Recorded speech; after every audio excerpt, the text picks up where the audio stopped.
Hello and welcome to Odds Serie A match day 13 after the international break. A happy one for Danny, for Italy. Yes. Italy will be in the Euros. Danny is suffering a lot, but we have a lot of news in this match day where we are going to see the Derby d'Italia. We have Juventus, Inter, and we have a new coach, a new old coach, we can say, in Napoli. Typical for Italy, yes. A new old. So Mazzarri is back at Napoli. But before you ask, it was a penalty for Ukraine, okay? It was a penalty for Mudryk. Italy didn't deserve to lose, but our summer is saved. Our friend Andriy should be not happy with the Spanish referee. No.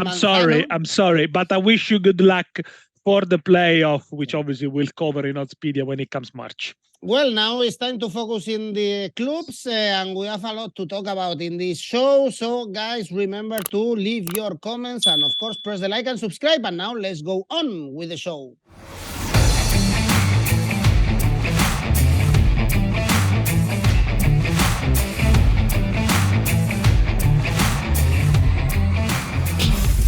And also remember that we have an special and exclusive offer with 1xBet, so you can register using our promo code and get 130% as a welcome bonus. Danny, on Saturday we have 3 games, teams involved in the Champions League. First one is Salernitana Lazio. We left 2 weeks ago with a very boring Derby della Capitale. Was a goalless draw, not many chances. Lazio not scoring enough, and Salernitana still very poor with no victories, bottom of the table. This should be a victory, I guess, for Lazio, but I'm not sure if we should trust this Lazio, Danny, especially, I guess, because the eyes will be on the game they have in midweek against Celtic.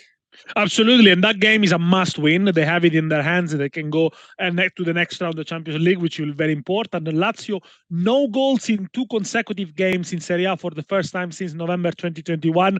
Yeah, and that derby, it looked like one of those derbies in the 90s, early 90s. 1-1, 0-0, 1-0. It was very, very boring and predictable. To be fair, Lazio had the better chances than Roma, but yeah, really, it was unspectacular. 4th clean sheet in Serie A for them, which is a good sign. But they're gonna be without Luis Alberto for this one, who is suspended, so they're gonna lack a lot of creativity there. A chance for Kamada to step in and play from the first minute closer to the strikers.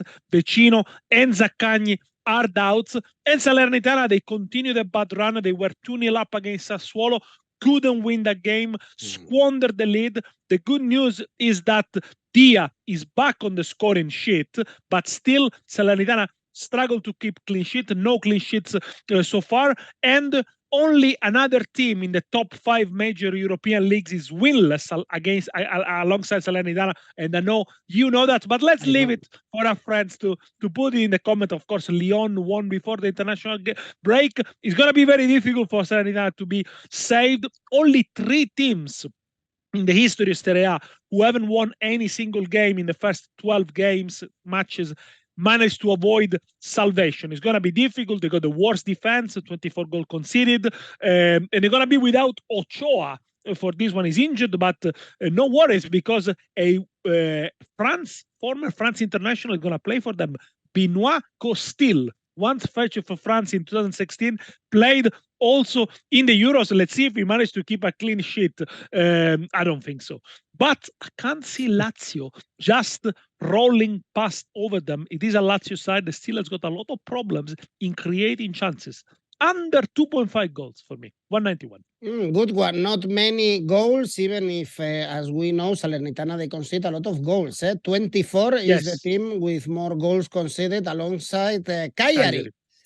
In this Serie A. Well, Danny, one of the best games of this match days on Saturday, Atalanta, Napoli. Probably this is a match for the Champions League to see which team is going to finish 4th in the table at the end of the season. But, of course, our eyes are on Napoli. Danny, Rudy Garcia is out. I watched the game against Empoli, and Napoli, they had no ideas, and they lost. It was a major surprise. Even they couldn't beat Union Berlin at home. They are very bad, and the rumors said that Tudor was going to arrive, perhaps with a better pedigree, but they are back to the basics, to Walter Mazzarri. This is a big surprise, no?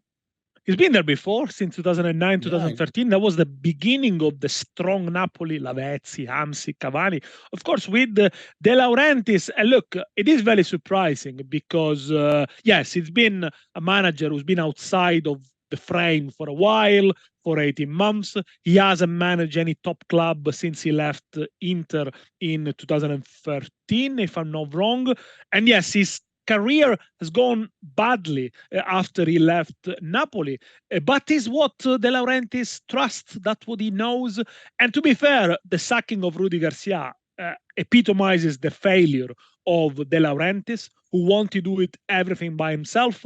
He chose the manager. He decided to go without a sporting director for a long time because Giuntoli is no longer there, and it has failed. And I think Rudi Garcia has got some faults as well. He changed the approach.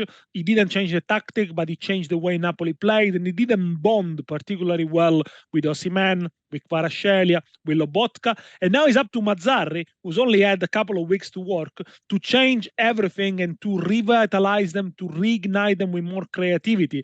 Mazzarri, we know, likes to play with three at the back, but is this Napoli side suited to play at the back? Probably he's going to keep a 4-3-3 and make sure they are more solid at the back. Only 4 clean sheets for Napoli in all competition, always conceded in the Champions League as well. And the next 2 games are not easy either. Real Madrid away and Inter at home. We know Napoli has been better away from home than at San Paolo, 14 points away and 7 at home. They will be boosted by the fact that Kvaratskhelia has found his shooting boots again, 3 goals in 4 days with Georgia. Osimhen might be on the bench after 6-month absences, and they really need the 2 main players to step in. But it's not going to be easy with Atalanta, because Atalanta, they are negotiating the 2 competitions really well. Europa League, they're doing really well, and the Serie A. Only a point at Udinese. They looked a little bit tired perhaps in the first half, but then with the substitutions in the second half, when Scamacca, Lukman, and Zappacosta came for the bench, they managed to rescue a point. With Ederson, also a few injuries, no more injury problems for Gasperini, Chas de Catelaire, Scalvini, Kolasinac should be back, also Ruggeri and Toloi. Napoli really cannot afford to lose this one. If they do, they can drop down into 8th place in the table. Normally, Atalanta go for it. I can't see Napoli really going there and playing for a draw or a 0-0. I'm going to go for an over 2.5 goals. I like it, 188. Well, Atalanta only 1 defeat this season at home, was against Inter. They've been strong. In Bergamo, Napoli, as you said, Danny, very strong away. 4 victories and 2 draws. They haven't lost away even in the Champions League. They won in Berlin, they won in Braga.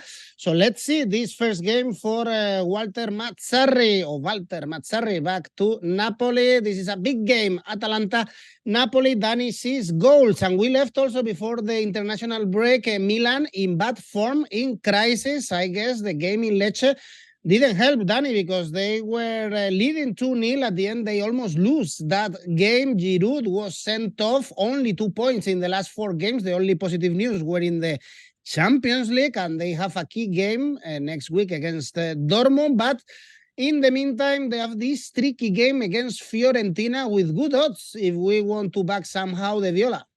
And, after that win against PSG, you would have thought, okay, now Milan are going to kick on again. That is the turning point of the season. And they started the game against Lecce so well, so clinically, couple of goals, in the first 25 minutes. But then they lost focus, as it often happens. And they really continue to struggle against small teams. Only 2 points in the last 4 league games in Serie A for Milan. Only Verona, who's only on 0 points, has done worse than them. They conceded 2 goals in the 4 minutes in the second half, and they continue to be very, very nervous. Giroud sent off at the end of the game against Lecce for protesting against the referee. 4th red card of a Milan player in Serie A so far. They got a negative record. I think there is a bit of unsettlement around the team. Perhaps the club is also nervous. In summer, there have been a lot of changes, not in terms of players, but the fact that the 2 sporting directors, Maldini and Massara, are no longer there. There is a talks about bringing back Ibrahimovic in a sort of a tutor role. Pioli, the rumors around being sacked have still not have gone away. And also Milan are suffering too many injuries, 22 injuries so far since the beginning of the season. They're going to be without Leao for this one, without Kalulu, without Kjaer. Pulisic is in doubt. They really need a response for some of those signings like Chukwueze, Okafor, Jovic, who so far haven't left a mark, unlike Reinders and Loftus-Cheek, who's been a little bit better. But this is going to be a tricky one for Milan that then host Borussia Dortmund at home in the Champions League.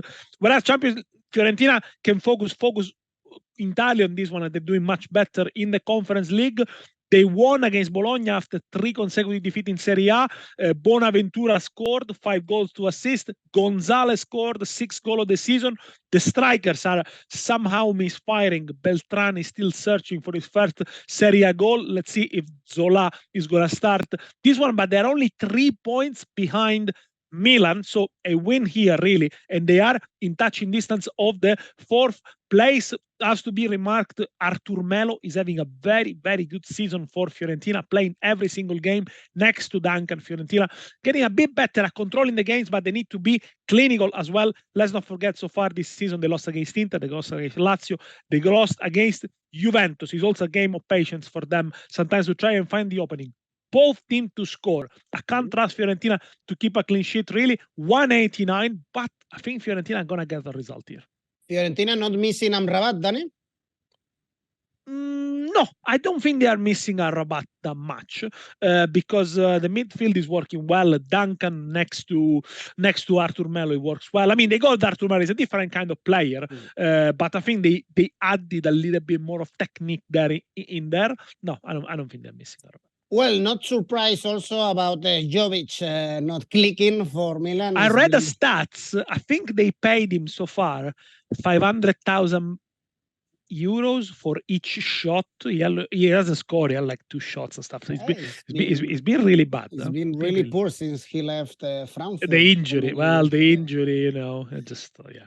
These are the games on Saturday. We have a key game, Milan Dortmund in the Champions League. Next week, of course, we will have our video analyzing this game. On Sunday, we have 5 games. First one is Cagliari Monza. Cagliari with 9 points, still in relegation spots, but getting good results before the international break. Lost to Juve, but beat Genoa and beat Frosinone in the last 2 home games, Danny, for Monza.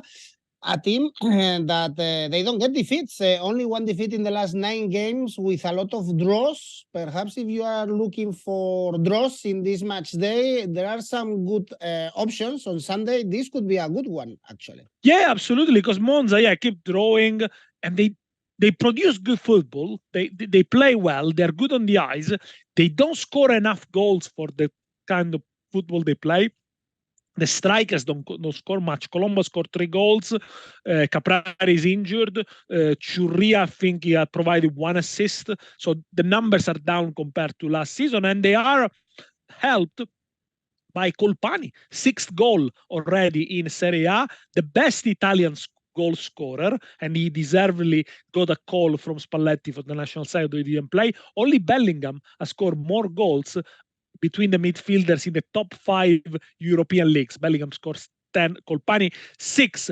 Only 3 games of Monza have been over 2.5 goals because of this reason, because the strikers don't seem to be in form. When it comes to Cagliari, they are the opposite. They score quite a lot. They already scored 12 goals, many more than the other teams that fight relegation. 8 games of Cagliari have been over 2.5 goals, 7 games both to score, but they're back in the relegation zone after the 2-1 defeat against Juventus, after back-to-back wins at home. That's where Cagliari can really build their salvation hope at the Sant'Elia. And even when they didn't win, they always created chances. They seem to have turned the corner a bit after a poor start of the season. I backed them to score against Monza, but I can't think Cagliari is going to keep a clean sheet just yet. I think it's going to be an open game, both to score here, 178. All right, the odds place Monza as favorites, 2.5, Cagliari to win, 3.0. Another level game is Empoli Sassuolo, basically the same odds for Empoli and Sassuolo, so the bookies kind of expect a draw. You cannot do more with these goals. Tally, Dani, for Empoli. 5 goals scored, and they have 3 victories. They are out of the relegation spot, so good job at taking the chances for Empoli. Sassuolo still unable to win since the victory against Inter, winless in the last 6. Yes, they completely let it go. I mean, after those 2 wins in Inter and Juventus, Sassuolo is becoming the typical Sassuolo season. You know, they're not going to go down.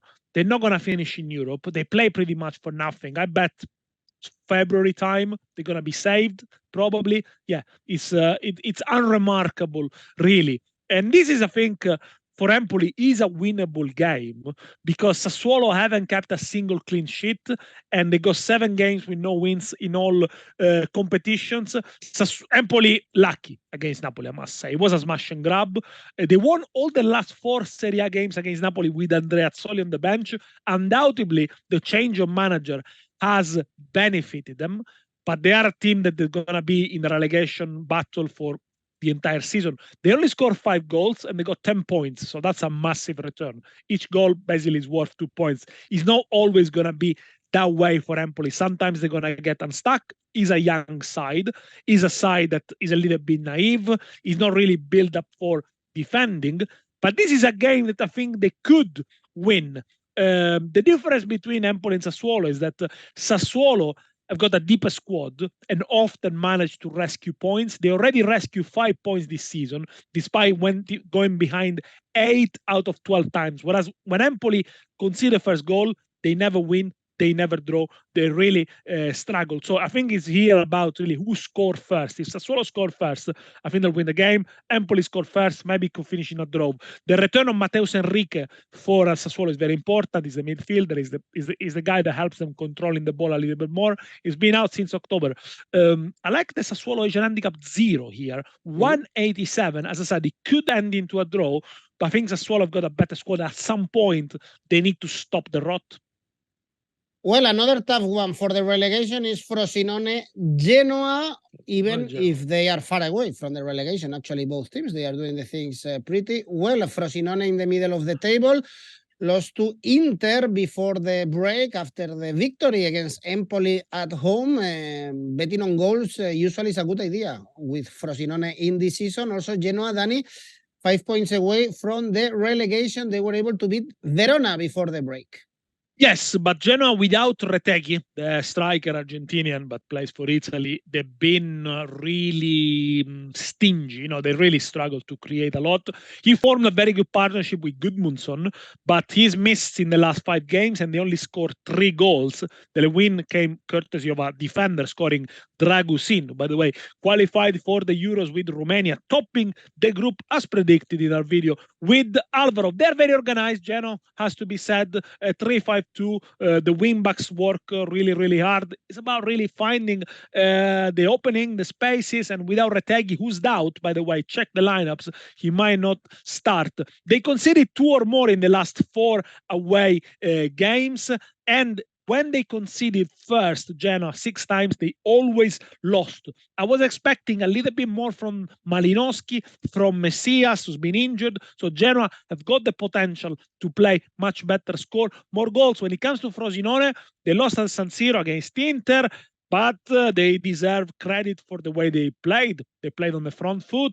They like to attack. They play with no fear. Of course, Inter is a better side, but, you know, it wasn't entirely comfortable for the league leaders. Only 1 clean sheet for Frosinone so far, but they score in 9 out of 12 games, and when they didn't score, they created chances. It is a young team. They got 13 players born in the year 2000 or after. Already 5 goals for Soale, who's on loan from Juventus, Berrencea, Reiner, Marvin Cuni, Erion Ibrahimovic. They got 6 points on Cagliari, and they scored 17 goals, 4 more than Lazio, 7 goals more than Torino. Often it is entertaining. I like the draw here. 348, very high odds. These are two teams that got promoted last season in Serie B. Frosinone very much change. Genoa a little bit less. But why not going for the draw? 348, but it could be a draw with goals. Actually, Danny, a draw in this Frosinone, Genoa, or Empoli, Sassuolo, or Cagliari, Monza, I think is very likely. You can make a fantastic ACCA, really, with 3 draws. Or even if one is correct, if you place simple bets, one is correct, you make profit. So it could be a good idea, always with odds around 3.5 for the draw. Talking about draws, Danny, Roma, Udinese, because Udinese have drawn 8 games so far, 2 points away from the relegation spots, getting better after changing the manager, but this is a must win for Roma after the draw in the derby at home in Serie A, Dani, 4 consecutive victories at home. Yes, they're doing well at home, and if you look at the teams they defeated at home, it's Empoli, Frosinone, Lecce, Monza. There is no doubt about that Roma under Mourinho can do the job against lesser teams. They've done it for the last 2 seasons. The problem is against top sides. With Mourinho in charge, they played 27 games against Italian top sides. You know how many they won? 5. 6 draws, 16 defeats. That's nowhere near good enough. And you can talk about, yes, Roma have been depleted, they've got injuries, but the team should be much more competitive. And I know if you cannot win, it's better to get a draw. But yeah, the performance in the derby was really, really drab. As I mentioned before, Lazio had the better chances. I think what happens is that they have gambled on the physical condition of many key players, Renato Sanchez, Smalling, Dybala, Spinazzola, and the gamble still hasn't paid off yet. Once they'll have the full squad and everyone fit, I think they're a serious contender for top 4. But will they ever get to that point, or will it always be somebody missing because of an injury? Pellegrini returns for this one, and I think is important. He provides him a bit of creativity, a bit of dynamism up front. Lukaku is in good form. He scored 4 goals for Belgium against Azerbaijan. Only 1 defeat in the last 6 Serie A games for Roma against Inter, so they should be able to negotiate this game against Udinese, as you mentioned, the master of draw. 21 draws since last season. Nobody has done better or worse, if you like, in the top 5 European leagues. Often a draw. Only 3 games so far this season over 2.5 goals. They will try and replicate what they did against Milan a couple of weeks ago away. So basically waiting for the chances, pouncing on the counter. But I don't think Roma is going to leave themselves exposed. Udinese, by the way, is the team who's got the biggest expected goal difference. If you look at XG, they should have scored plus 9.62 goals. They really can't finish games off. They can't score. They missed a penalty also in the last game. I think Roma wins, and Roma, I'm going to go for an handicap minus 0.75, 188. Pays well. You know, if they win by 1 goal margin, you only win half a stake, so why not going for it? All right, going for Roma is the logic thing. I guess they are favorites 1.7 to beat Udinese. And now, Danny, the game of the games. Juve, Inter, known as Derby d'Italia, this season first against second. And we have Juventus in a really good run with 5 consecutive victories. 4 of them with only 1 goal margin. So if you look at the table, you might think that they are destroying the teams, but far away from this. On the other side, we have Inter, in my opinion, the best team in Italy, 6 consecutive victories in all competitions. We saw Di Marco scoring the goal of the season probably in the last game against Frosinone. And perhaps, Danny, we are seeing a similar game as the one we saw last season between Juve and Napoli, where Juve arrived with a very good record, but it was a bit not real, I would say, and then they got destroyed. Perhaps it's I remember that. I don't see Juve this strong as the numbers show us. Look, last year is a good comparison. Last season, Juventus went on the back of 8 consecutive clean sheets, went at the Maradona. Napoli scored 2 early goals, and the game finished 5-1. But Napoli were flying at that time in Serie A. I don't know if Inter has reached that peak just yet, But certainly this game is a clash of two styles. Inter are much more expansive. They are much more entertaining. They score more goals than Juve. They score 10 more goals in Serie A. Although they play with the similar system, 3-5-2, Juventus try to play with a lower block, tends to defend much more deeper in their area and try to play a little bit more direct. But last season, Juventus, playing that way, managed to win both games in Serie A against Inter. Inter was slightly in crisis, and also the Coppa Italia games were very, very close. Both teams have got 8 clean sheets in Serie A. Only Nice have got 9, done better in the 5 major European leagues, and they always scored the first goal in every single game they played. Inter, Juventus only 1-0 against Atalanta. So again, it is really, I think it's going to be a game of patience, especially for Inter. Inter need to avoid the mistakes they did last year when they were on top in Turin, but they left themselves exposed to the counterattacks, and as well they need to avoid the mistakes that some other teams, for example Fiorentina, when they recently played against Juventus, did, putting too many crosses into the box, rushing it. They need to be really, really patient. Of course, if Inter scores the first goal, it could be a high-scoring game. But you need to take into account a couple of variables. First of all, this game comes on the back of an international break where there are players, especially the South Americans, who travel a lot. And I look at Martinez, who didn't play much for Argentina, Bremer for Juventus, they're gonna Sanchez for Inter as well, although he's not gonna start. Plus all the other team players involved in European clashes that have been away, so there's not been a lot of time to prepare it.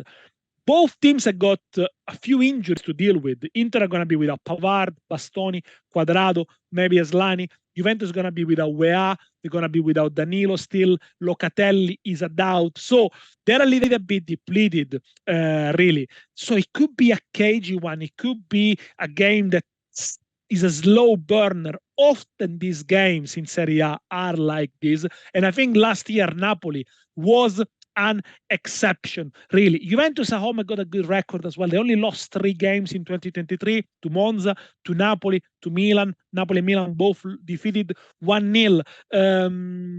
They're going to go with Chiesa and Moise Kean. Vlahovic is not in great form. Kean will be asked to try and screen Çalhanoğlu to do a little bit more defensive work. Chiesa was in great form with Italy, but they play with a different system, which I think makes the most of his characteristics. Inter, we know how they're gonna go with it, but yes, the moment maybe the team is a little bit short. The longer it goes, the game, of course, the more happier Inter are gonna be with the result, I think, because a draw will suit them, will still keep them 2 points ahead of Juventus. Having said that, it's very difficult to call. I'm going to go for an under, 2.5 goals, 180. I really can't see many goals in this one, but careful, because you might want to bet in play. If Inter scored the first goal in the first 10-15 minutes, it could be much more entertaining, of course. But it looks like a cagey one, Danny. We saw 2-3 weeks ago, maybe the Milan Juve, also very cagey, should have been a goalless draw. At the end, Juve won by a... But if you look at the games Juventus played against top sides this season, very cagey against Milan. They didn't really go for it. Atalanta, they played for the 0-0. When they went to play against Milan, until Milan had 11 men, Juventus didn't really push it, and the goal was a lucky deflection. Against Lazio, they did better at the beginning of the season. They won 3-1. But again, they played very direct. They were very, very clinical. Inter, on the other hand, yes, they beat Milan 5-1, but Milan were stunned by Inter capacity of moving the ball really, really well. I think Juventus are not going to make the same mistakes. For me, it's a cage one, or under 2.5 goals. Perhaps you mentioned that Inter would be happy with the draw. I believe even Juve could be happy with the draw. Both yes, no, but absolutely, because if Inter wins, they goes +5, and it's a huge gap. If Juventus stays in touch with Inter, they got the chance, of course, with Inter playing in the Champions League, of them dropping point. And also, let's not underestimate that in January, Juventus are going to spend and going to invest. They need to strengthen a team that so far has been without Fagioli, Pogba for different reasons. So they need to get at least a midfielder and a creative player. There's talks of getting Højbjerg or Calvin Phillips or even Jadon Sancho. I don't know if they can afford him. Whereas Inter teams is pretty much set. They're not going to invest. So Juventus can get better. So yeah, the closer they stay, even 2 points, 3 points margin, considering Inter qualifying for the next round of the Champions League, the better. Of course, if the gap opens +5, yes, I think we can talk about Inter. Not say securing the Scudetto, but really putting down a mark. By the way, there is a software in Italy. Today there was a newspaper said Inter Scudetto 84%. I don't know. Well, the odds tell us. I don't know. I think it seems a bit much to me, 84%, but we'll take it. 1.78 right now. I'm checking Inter to win the Scudetto, 3.75 for Juventus. Next is Milan, 8.5. So I guess this is going to be a two-horse race, or in my opinion, Inter is going to be the winner of this Scudetto. We can check also the head-to-head between these two teams in the last 6 years in Oddspedia, and we can see that Juve won more games, 9 victories, 5 victories for Inter, 4 draws. Yes. This is in the last 6 years, 18 games played, because they played so many times also in Coppa Italia and even in the Supercoppa. Well, let's see. Last season, as you mentioned, Juve won both games in Serie A. In Coppa Italia, we saw a draw and an Inter victory, 1-0. Well, this is the best game, of course, we can see in Italy right now, Danny. For Monday, we have 2 more games. First one for the relegation battle. This is both teams to lose, Verona, Lecce, because Verona, they are falling in the table. 8 points, the last victory was in August, whereas for Lecce, a team that surprised us also at the beginning of the season, but they are winless in the last 7 and they haven't won away. Look, I know that it's very complicated to do the calendars and the fixtures, but when the Serie A, Lega Serie A, try to sell the rights, the broadcasting rights abroad, and they put a game on a Monday afternoon at 5:30, Verona Lecce, you wonder who's actually going to watch it abroad. I mean, I'll watch it. I love it. But, in Portugal, in Spain, in England, in Czech Republic, they're going to watch Verona Lecce. Well, we'll see. Verona no wins in 11 games since late August. Only 4 goals scored. Only 3 clean sheets kept. Lecce only 2 clean sheets, but Lecce are much better position. Verona only collected 4 points at home so far, whereas Lecce, again, they have become the master of comebacks. 7 points rescued so far this season. They often fall behind. They managed to come back. Even with Milan, they could have won. They got a goal disallowed. Verona, by the way, when they concede first, they never rescue a point. They score Lecce in 5 of the last 6 games in all the competition. If they win here, their former manager, Baroni, who's now managing Verona, is going to be sacked. So there's a little bit of jeopardy there. But Lecce, I still think they are overperforming, and at some point they're gonna get sucked in the relegation zone. If you look at expected goals for and against, they will be in the bottom 3. So don't rely too much on Lecce, considering they stopped Milan, they stopped Lazio, they drew with Fiorentina. At some point, I think they're gonna revert to the mean. Maybe not just now. Over 2 goals for me, 190. If there are only 2 goals in the game, you get your money back. Well, Lecce away from home, no victories, 3 points, only 5 goals scored and 7 conceded. So usually we don't see many goals in Lecce's games away from home. Perhaps it's good, Danny, to watch this game with a bottle of wine or something like this. Otherwise, could be boring. It could be very boring. Tarali from Lecce. Look, I'm a big advocate for, maybe I'm shooting myself in the foot, but I'm a big advocate for Serie A to going back to 18 teams like France did, because I think the quality will be improved. And also, if you look at the TV slots and the game's going to be televised, going to be better games. I mean, nothing to take away against Monza and Lecce, but it could be tough to watch, yes. Well, in La Liga, I heard this discussion this week, and they said no way. They are not going back to 18 teams. Well, in La Liga, there has always been, I think, 20. So, and there will be 20 teams in La Liga, but it's an interesting discussion. Danny, we still have one game. Yes. This is a bit more interesting, Bologna-Torino, because Bologna, they are doing the things really good this season. They are close to the European spots, although Bologna and Torino, Danny, usually are 2 teams that are in the middle of the table, far from the danger, far from Europe. Very strong Bologna at home at the Dallara, 4 wins and 1 draw in the last 5 games. Bologna to win, Asian handicap Bologna, or you trust Torino getting better results lately, we have to say, 7 points out of the last 9. I like Torino when they play away. I think confirm with a draw on Monza, where maybe they could have won. They should have had a penalty in the second half. They're a very good away side.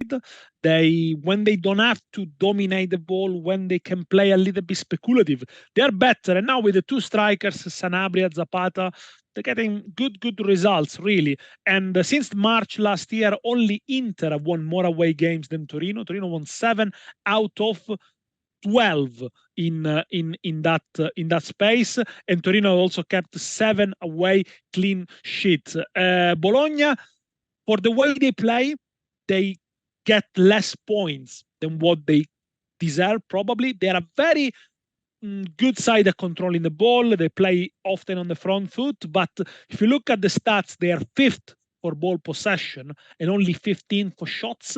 I think they do lack a little bit of cutting edge. Not having a proven goal scorer, Orsolini and Zirkzee score 4 apiece, I think is costing them a little bit. They don't score many goals, only 13 goals. If you consider Cagliari scored 12, there is something missing there. But credit to Thiago Motta, has done a very good job. They has changed the style of play.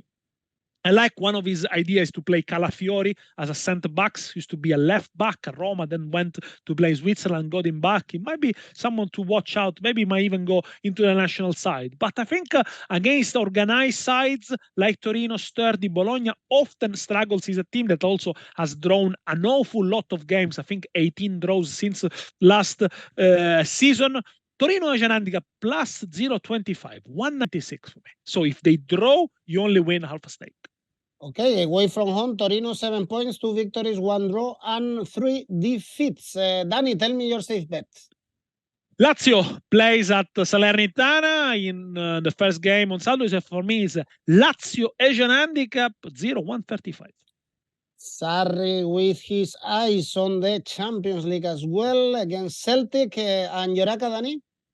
Fiorentina Asian handicap plus 1. Sassuolo Asian handicap plus 0.25. Roma to win, and Juventus Inter, Derby Italia. Under 3 goals. Total odds 5.72. High odds for our first talk after this international break. Danny, now football is not stopping until Christmas in Italy. So see you next week. Thank you. Bye-bye.